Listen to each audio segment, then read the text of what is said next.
सर्वप्रथम महाकारुणिक सम्यक संबुद्ध को त्रिवार वंदन करते हुए तदुपरांत परम पूज्य बाबा साहब डॉक्टर भीमराव अम्बेडकर जी के प्रति कृतज्ञता का भाव प्रकट करते हुए तदुपरांत श्रद्धावान उपासक श्रद्धावान उपासका और बच्चों सभी के प्रति मंगल मित्र की भावना प्रकट करते हुए आज वर्षावास के पावन पुण्य अवसर पर भगवान बुद्ध द्वारा उपदेशित त्रिपिटक में से जो तीसरा पिटक है शुद्ध पिटक पहला पिटक उसका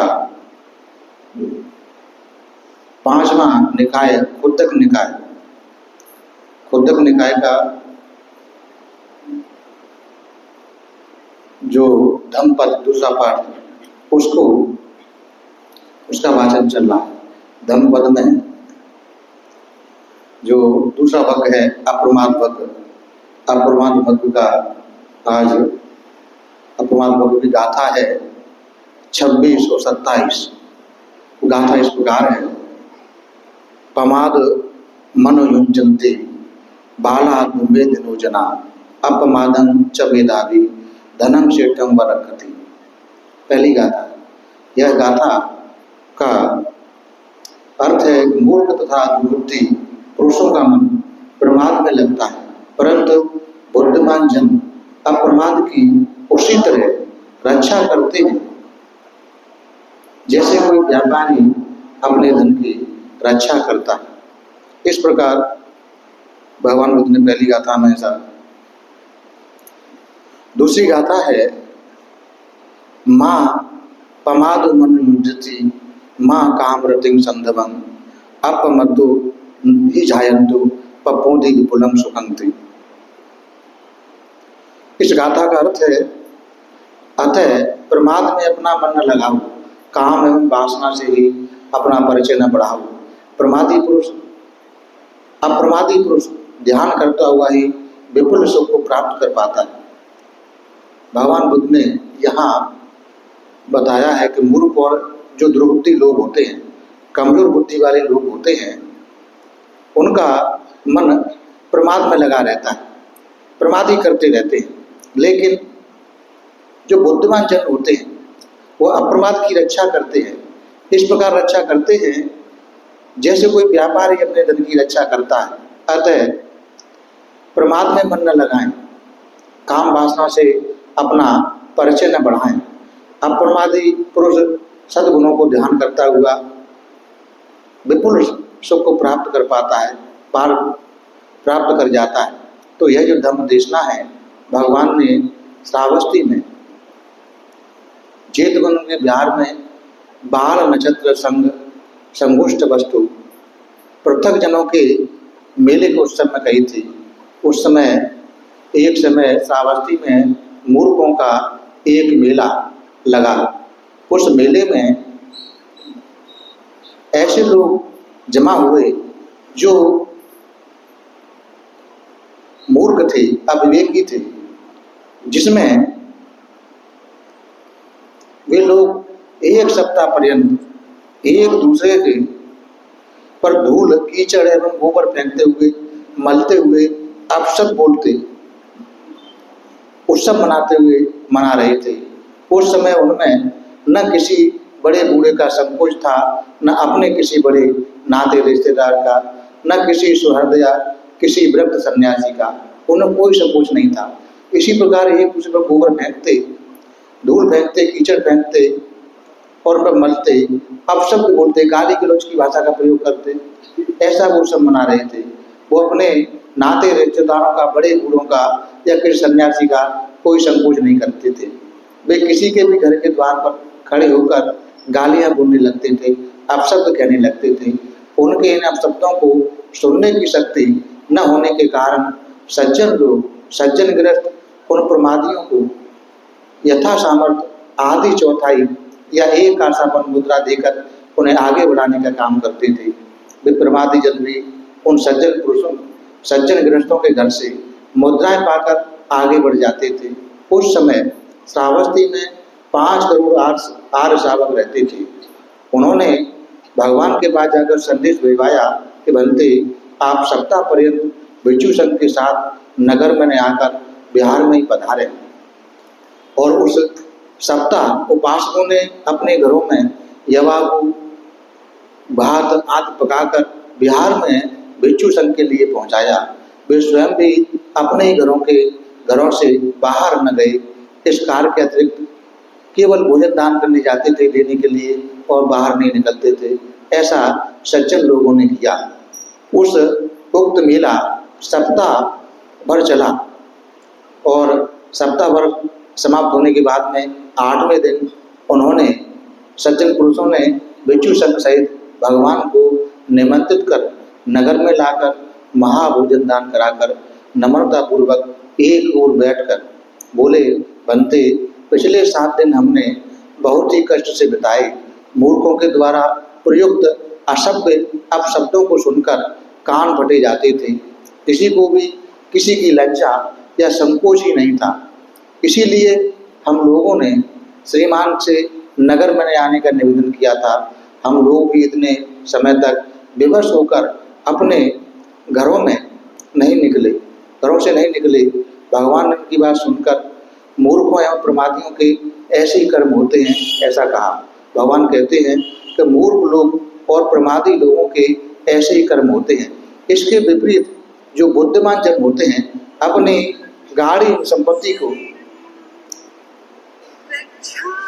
संपत्ति को इस तरह प्रमाद की रक्षा करते हैं। उसके सहारे से अमृत महानिर्वाण संपत्ति को अधिकृत कर लेते हैं। ऐसा कहते ये गाथाएं भगवान ने कही। पमाद मन युजंती बाला नुवेद लोजना अपमादन च मेधावी धनं सेठं न रखति। माँ पमाद मई मन युजेत माँ कामरतिं संदवं अपमत्ता ही जायंतो पपोते कुलं सुगंति। मूर्ख तथा दुर्गति लोग पुरुष का मन प्रमाद में लगता है और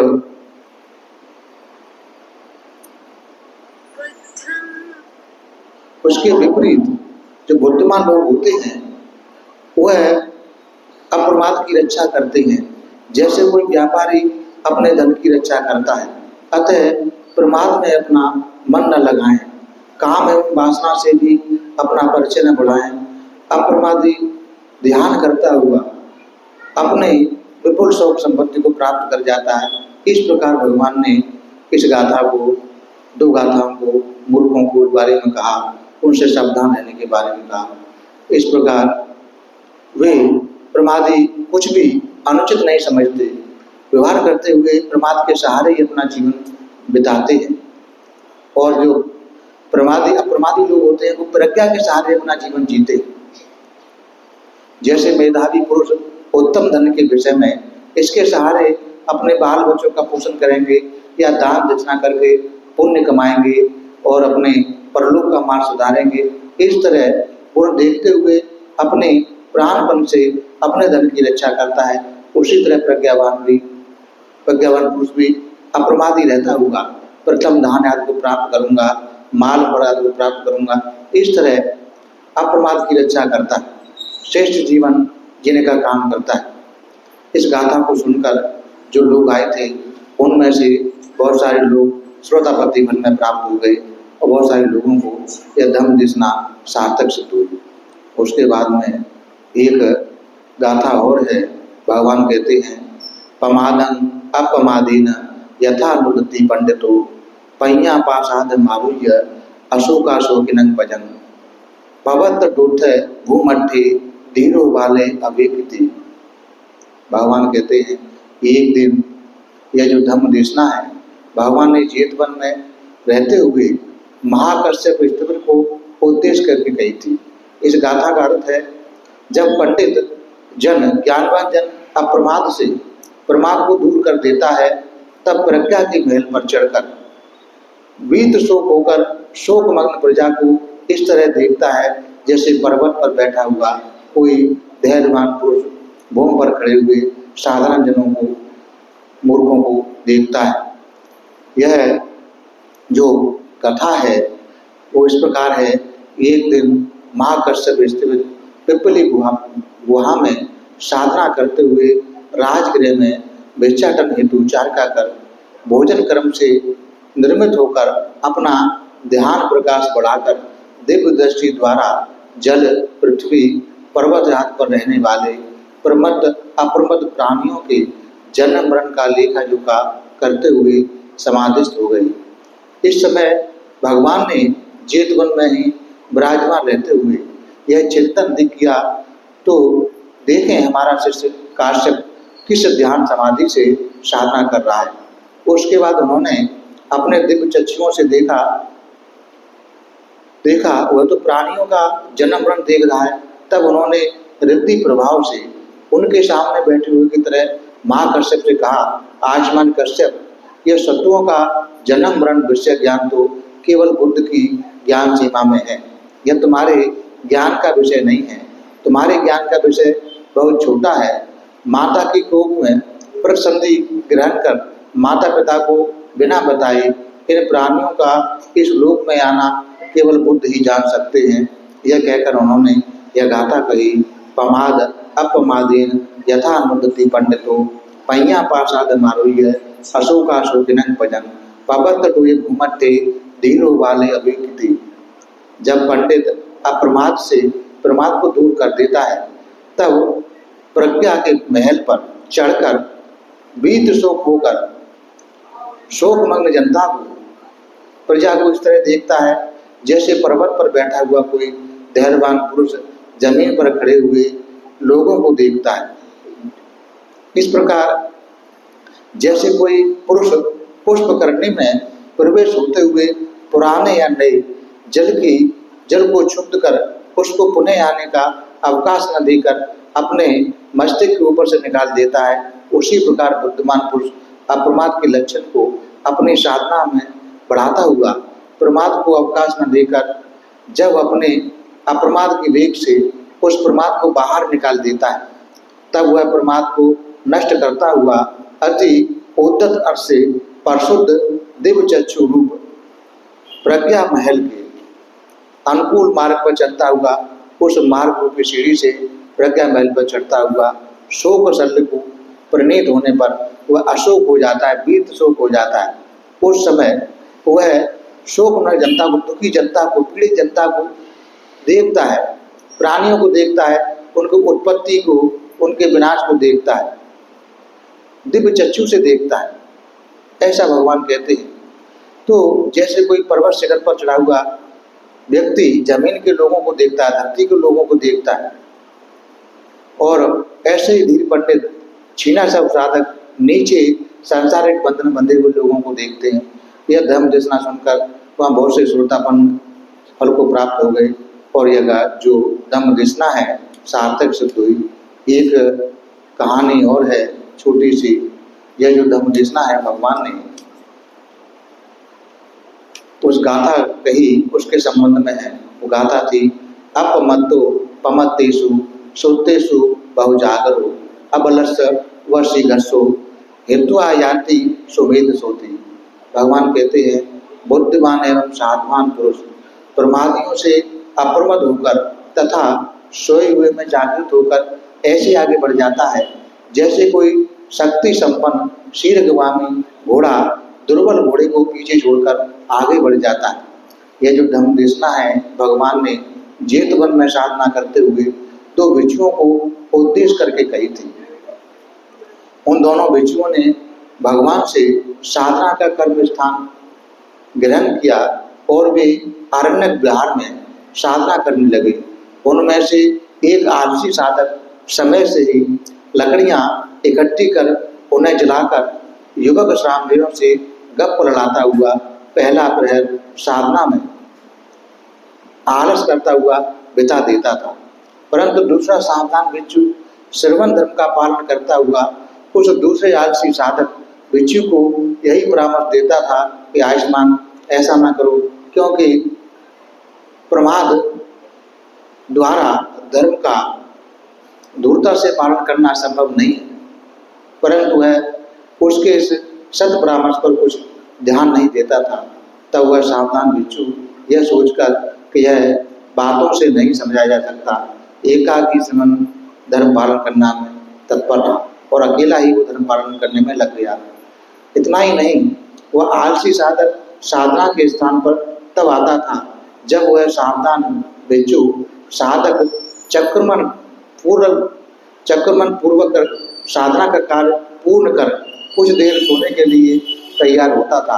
आते ही वह उस सावधान साधक के शयन स्थान पर जाकर कहने लगता, ओ महान आलसी, क्या लेटकर आराम करने के लिए ही यह अरण्य साधना हेतु आई हो?